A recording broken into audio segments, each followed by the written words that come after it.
I noticed a little girl in my class. Her hair was getting thinner every day. She always focused hard in class and answered every question with a smile. Every afternoon, she ran to me after school just to say goodbye. One day, I couldn't hold it in anymore. I asked why her hair kept falling out. She smiled and explained.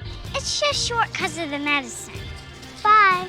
Then she grabbed her backpack, ran toward the school bus, and left me standing there frozen. My heart felt heavy. Her mother noticed something was wrong. She walked over, trying to say something, but I already understood everything from what the girl had said. I knew why she stayed silent. She just wanted her daughter to be treated like every other kid.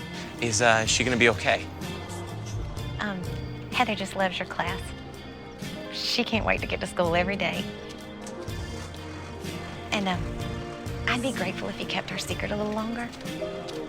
I just don't want her to be singled out. Yeah.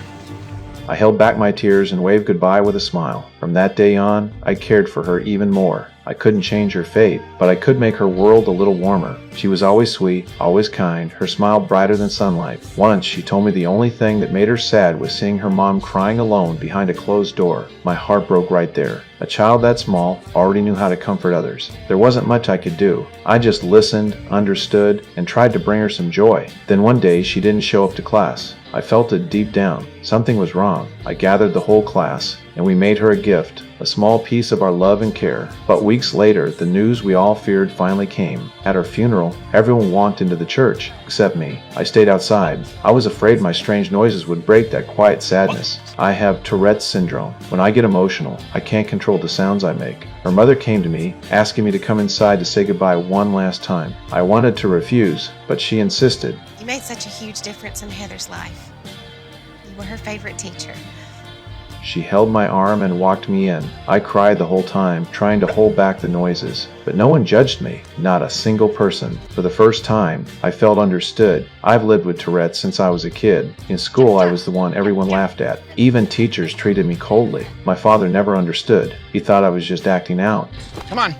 I'm still hungry. You know what would be nice? One day without you acting up. Brad, please stop doing that. Can't.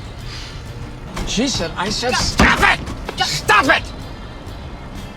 In the end, he left me and my mom. Every time he walked away, I wanted to stop him. I wished he could hold me just once, like he did with my brother. Even if that love was forced, to me, it still meant everything. After he left, it was just me and Mom. She never gave up on me. She took me to every doctor she could find, but they said my illness came from my parents' divorce. Mom didn't believe them. She went to the library herself. After countless nights, she finally found the answer. Tourette's syndrome. She handed me the book. When I finished reading that page, I finally understood who I was. She took me to confirm it. The doctor admitted his mistake, but told us something heartbreaking. This says there's no cure.